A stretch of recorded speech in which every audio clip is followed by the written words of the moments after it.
Nah, untuk gejalanya nih dok, seorang pasien yang punya gejala apa aja sih yang dia harus langsung memeriksakan diri ke dokter? Ya, jadi sebetulnya semua gangguan pipis, nggak bisa pipis atau pipis terus, ya sering pipis atau pipis ngompol lah itu. Tapi kalau untuk kelebihan dan kekurangan urodinamik sendiri itu apa aja sih dok? Ya jadi begini, selama kita awalnya mesti tetap kita periksa ya, periksa fisik dan sebagainya ya. Kalau di tempat saya itu perempuan yang meriksa perempuan, jadi ibu-ibu nggak usah malu, yang lakukan nanti perempuan.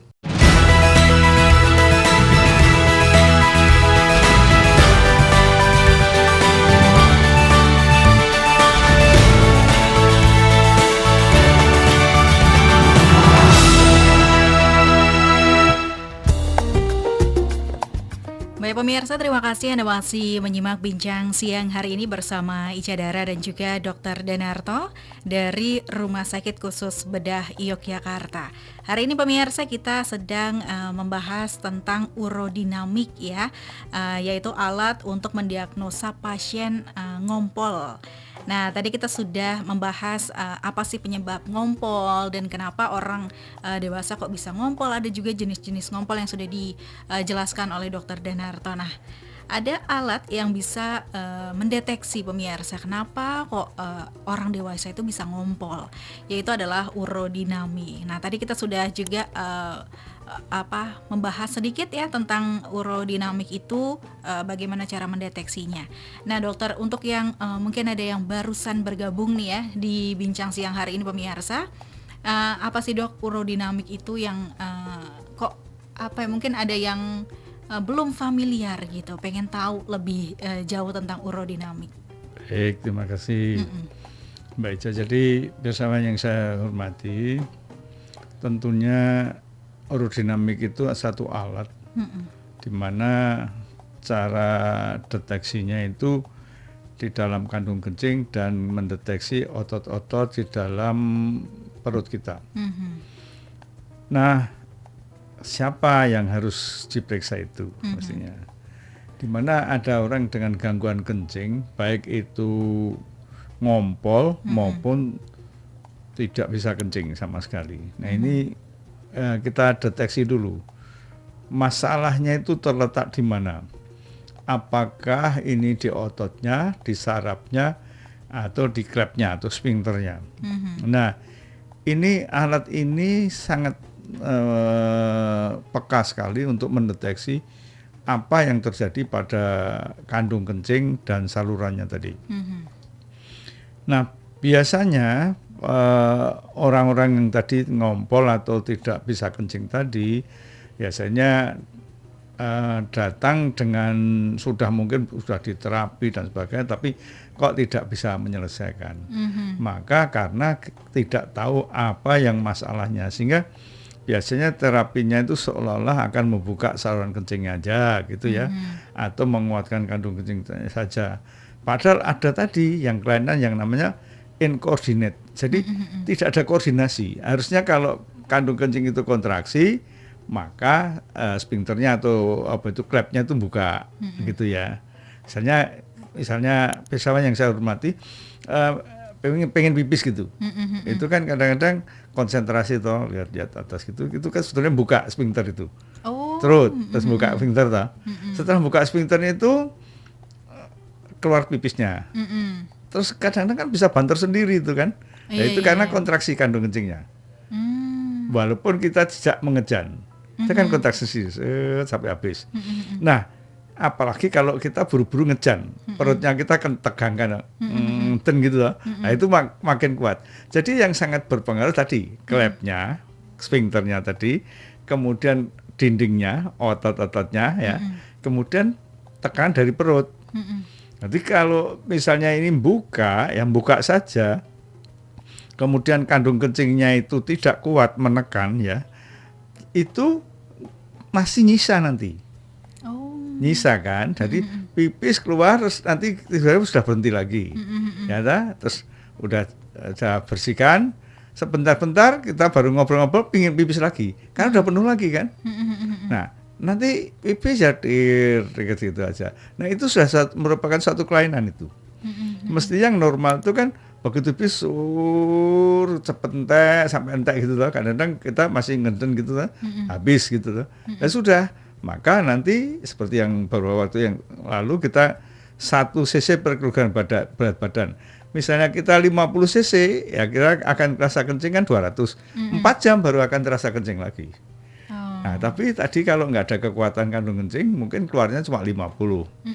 Maka masih 150 kan? Nah, kira-kira sebentar aja langsung 200 lagi kan? Udah pengen pipis lagi. Nah, itu namanya ada kelemahan dari dinding kandung kencing. Nah, itu nanti bisa terdeteksi dengan alat urodinamik itu terdeteksi. Oh, dia ada kelemahan di sana. Nah, nanti ada obat-obat untuk menguatkan itu. Nah, sehingga masalahnya bukan karena tadi nggak bisa buka tadi, tapi masalahnya nggak bisa ngabisin tadi loh. Iya. Ternyata sudah keluar, tapi nggak kontraksi, nggak ngabisin. Nah, dengan urodinamik itu kita bisa tahu. Nah, urodinamik itu piye caranya meriksa gitu kan? Ya, gitu ya. Gimana mendeteksinya? Ya, cara mendeteksinya. Nanti ada transducer ya, jadi seperti kateter itu yang kira-kira besarnya cuma sekitar 8 frank gitu ya, kecil. Itu masukkan di dalam kandung kencing. Itu ada saluran, yang satu untuk ngisi, yang satu untuk transducer untuk monitornya, yang satu untuk mengeluarkan pipis. Itu nanti masuk situ. Nah, kemudian satu lagi nanti masuk di dalam anus. Itu untuk ngecek bahwa kemampuan kontraksi kandung kencing seberapa. Nah, kalau wanita gampang bisa dimasukkan di dalam vagina, dia nanti kan ngeden itu kan akan kontraksi itu. Nah, kalau laki-laki masukkan dalam anus. Nah, nanti itu ada timbul grafik. Grafik-grafik, jadi ketika diisi ya, mulai dari 5 cc, 10 cc diisikan itu tuh, tiba-tiba nanti kira-kira akan terasa kontraksi, harusnya dia tenang aja ya, otot kandung kencing itu akan tenang aja. Nanti setelah 200 tadi terasa pipis itu dia sudah mulai kontraksi. Nah, itu tampak. Oh, ternyata 200 sudah kontraksi. Ya, atau mungkin karena ini saraf terganggu, loh, kok 200 kok diem aja? Kok 300 diem aja, 400 diem aja? Oh, berarti ototnya terganggu nih. Oke, Dia padahal respon. 400 sudah maksimal. Ya, nah, itu gitu. Jadi nanti kita akan melihat di grafiknya itu loh. Nanti ada fase-fase, misalnya pengen tahu tekanan, suruh batuk dia. Oh, iya. Batuk gitu, oh batuk, loh kok meneng wae, kok sarafnya diem aja, berarti nggak ada respon. Nah, mestinya kalau dia batuk ada respon, Iya. ada respon gitu loh. Jadi itu urodinamik itu akan melihat kayak gitu tuh, sehingga nanti kita bisa menyimpulkan, oh masalahnya ada di sini, oh masalahnya, misalnya laki-laki nih ya. Setelah operasi prostat tetap nggak bisa pipis. Nah, itu kenapa dong? Nah, itu tadi. Nah, udah, wah ini nggak bisa pipis karena prostat gitu ya. Operasi prostatnya.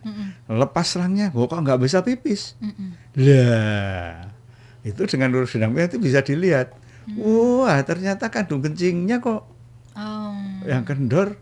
Oh, berarti ada 2 masalah. Masalah prostatnya besar, masalah kandung kencingnya. Sehingga sekarang masalah prostatnya sudah selesaikan, ya kandung kencingnya diselesaikan, biar kencingnya sor gitu lagi. Oh, jadi gitu. bukan semata-mata karena kok habis operasi prostat jadi ngompol terus Wah, gitu ya dok, atau nggak bisa pipis malahan. Itu ada deteksi. Oh gitu sebabnya. Nanti pasti akan banyak orang merespon, loh pernah loh saya operasi kok nggak bisa pipis, nggak itu gitu tuh. Nah itu dilihat dengan urodinamik tadi. Terus nanti kita terjemahkan, oh ya bener Pak, mau begini kok kandung kencingnya terganggu, maka kita prostatnya sudah selesai, maka kandung kencing yang kita perbaiki, pipis nanti. Oh gitu. Tapi kalau misalnya masalahnya dua-duanya udah kelihatan dari awal, mana duluan yang akan disembuhin dok? Ya dua-duanya. Langsung. Bisa. Oh, bisa dong. Gitu. Jadi nggak harus langsung dua-duanya beli atau langsung satu-satu? Ya dua-duanya ya. Ya gitu ya. Gitu. Tapi kalau melakukan tes urodinamik ini berapa lama sih dok waktunya yang diperlukan? 20 menit lah. 20 menit? Ya 20 menit. Oh. Lah kan ngisi dulu nanti, ngisi pelan-pelan gitu. Oh. Nah, nanti tergantung responnya. Harus makin nggak respon ya sudah hentikan tuh. Nah, jadi kita sudah tahu, oh ternyata sarafnya terganggu, ya sudah stop aja. Oh gitu. Gitu. Jadi 20 menit itu sampai merespon Iya. kelihatan gitu dok. Iya. Oh Gitu. gitu. Iya. Nah tapi kalau prosedur perawatannya nih, seperti apa sih dok ketika pemirsa mungkin ada yang wah pengen mencoba nih karena kok susah kencing atau malah justru terlalu sering ngompol gitu. Kalau mau mencoba prosedurnya tuh seperti apa sih dok? Nggak dirawat, langsung pulang. Loh, iya, Iya, nggak ada ranap gitu dok? nggak ada. Jadi Namanya jadi- pemeriksaan, oh ya. tapi sebelum sebelum langsung ke urodinamik ada rangkaian apa gitu dok? Ada pemeriksaan urometri, namanya urometri. Itu untuk kemampuan kandung kencingnya seberapa, pengeluarannya kecepatannya seberapa, kira-kira residunya berapa. Itu ada alatnya yang dekat situ namanya urometri. Dengan alatnya itu nanti dilihat dulu urometri kayak apa, pancarannya seberapa dan sebagainya. Setelah itu baru kita, oh ini perlu dilakukan urodinamik. Memang ada prosedurnya. Ya, nggak mondok, Nggak mondok, oh, langsung pulang. oh iya. Ya, ini yang nungguin anaknya siapa? Ya udah ada yang nungguin dok. Iya, iya. Iya, tadi kan dokter sempat bahas tentang yang kalau kita buang air kecil atau pipis gitu kan mengejan gitu, Ya. biar kencang dia Kencang, darahnya. ya. Itu sebenarnya bahaya nggak sih dok? Tidak, Oh nggak bahaya. tidak bahaya. Ya. Jadi itu nggak berpengaruh ya dok Tapi ya? jangan di tengah jalan ya, pipisnya kalau di Iya, bahaya. nggak maksudnya. Di kamar mandi nggak bahaya. Mengejannya maksudnya. Nggak apa-apa, nggak apa-apa, nggak Oke. bahaya. Oke. Nah, untuk gejalanya nih, Dok. Seorang pasien yang Ya. punya gejala apa aja sih yang dia harus langsung memeriksakan diri ke dokter? Ya, jadi sebetulnya semua gangguan pipis, nggak bisa pipis atau pipis terus, ya sering pipis atau pipis ngompol lah itu. Oh, itu sebaiknya langsung perlu ya. terdeteksi itu. Karena kalau itu pengobatannya lama-lama nggak terselesaikan, kan berarti obatnya belum tahu. Setelah diperiksa urodinamik kan tahu. Oh, yang masalahnya ini yuk. Gitu loh. Walaupun misalnya pipisnya masih keluar kayak batuk atau ketawa itu kan keluar ceret-ceret kayak gitu dah, Dok. Nah, itu juga harus langsung diperiksain atau Enggak. nunggu aja gitu kan, biasanya aduh cuman gini doang gitu. Ya itu kan ibu-ibu suka gitu tuh. Mau cuma gini aja kok. Tapi Diwakilin. sebetulnya susah kan. Sebetulnya Iya. kan susah sebetulnya. Oh. Lo kan setiap saat lo ganti, setiap kali ganti. Tapi ada yang ganti-ganti nggak susah nggak apa-apa. Ya nggak apa-apa. Kalau nanti sudah susah Bu, ya baru Wah. dicek dulu gitu. Masa nunggu susah dulu ya, Dok? Betul ya. Oke, tapi kalau ketika seseorang sudah melakukan ini, ada yang tes dengan urodinamik, apa sih yang harus dilakukan setelah melakukan tes ini, Dok? Ya, jadi setelah itu kan ketemu obatnya. Ya kan kita obatin. Kita obatin, loh kok baik.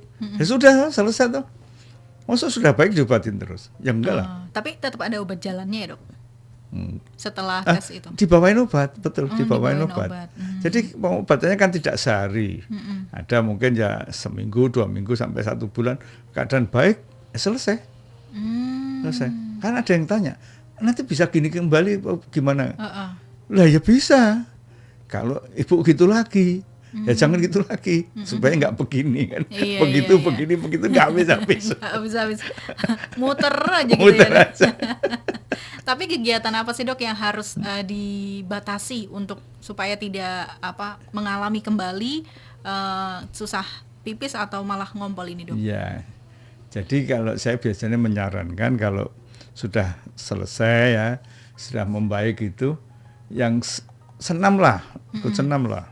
Senam kegel lah, senam kegel kan gampang itu lihat di YouTube tuh, senam kegel kan sebentar itu ya supaya otot-otot dasar panggungnya itu kuat, otot-otot itu. Ada yang kemarin bertanya, kalau dok saya kungkum air panas ya boleh, tapi jangan panas-panas banget loh ya, Iya, melonyoh. nanti melonyoh loh ya. Bisa saja gitu lah, iya. Wong air panas, air hangat ya gitu. Jangan air panas, air hangat aja. Iya, hangat-hangat kuku ya, Dok ya. Gitu. Kalau panas itu buat bikin teh aja. Masa untuk kungkum ya. Tapi kalau untuk kelebihan dan kekurangan urodinamik sendiri itu apa aja sih, Dok? Ya jadi begini, selama kita awalnya mesti tetap kita periksa ya, periksa fisik dan sebagainya ya. Kalau pada laki-laki biasanya kita periksa fisiknya, alatnya bagaimana, dan kalau wanita bagaimana lubangnya dan sebagainya itu. Sebenarnya kontraksinya ya, kontraksi sarafnya namanya ada refleksnya ya, efek bulbo klitoridis atau bulbul cavernosus itu ada pemeriksaannya. Kalau itu ada gitulah bagaimana? Nah, kadang-kadang alat ini bisa sufisien ya, tidak bermanfaat itu kalau tidak koordinatif orangnya. Oh, jadi enggak yang terus terang atau jujur gitu ya, Dok? Enggak koordinatif. Makanya ini anak-anak ya gitu, wangel banget tuh diatur anak-anak. Tapi bapak-bapak diatur sulit ya ada ya. Dokter Danarto ya nggak? Ya gitu. Nah, sehingga itu akan sulit terdeteksi. Jadi dikasih tahu dulu, biasanya saya nggak langsung ketemu tante, gitu pikirkan dulu alatnya modelnya kayak begini, itu dilihat alatnya di sana. Nanti gimana? Kalau sudah tenang, sudah yes baru datang lagi ya. Biasanya gitu saya. Ya tiba-tiba nanti sekarang ya coba saya nggak gitu, nggak gitulah. Iya ada tata caranya. Ada ya, tata Dok, ya? caranya. Jadi apa itu sosialisasi dulu. Nanti begini gimana, nyaman apa enggak? Oke, ya. Nah itu biasanya akan berhasil pemeriksaan itu. Gitu. Tapi ada nggak sih, Dok, yang sudah disosialisasi kemudian mundur karena malu gitu? Ya banyak. Loh, banyak. Enggak. Kalau di tempat saya itu perempuan yang meriksa perempuan. Oh. Yang ngerjakan gitu. perempuan nanti. Oh, jadi sesuai gender ya, Dok ya? Iya, nanti ada Dokter Dewi itu ada yang melakukan. Jadi ibu-ibu nggak usah malu, yang melakukan nanti perempuan. Jadi bisa saya kasih tahu nanti ada yang ngerjakan, itu yang perempuan yang ngerjakan. Oh, gitu. Jadi dari tahap awal sampai akhir gitu ya? Iya. Jadi nggak usah, aduh kok yang meriksa bapak-bapak cowok nih gitu. Nah, itu malah ada yang tanya, loh kok bukan bapak-bapak yang meriksa, kok ibu-ibu? Gak mau bapak-bapak po. Iya. Oke. Ini beberapa pertanyaan yang sudah masuk. Terima kasih pemirsa ya. Bisa langsung saja nanti diskusi bersama kami melalui WhatsApp atau SMS di 0816680144 atau pemirsa bisa juga melalui line telepon di 550055. Jangan lupa juga pemirsa kita melakukan live streaming juga melalui Instagram di @recobuntung_fm.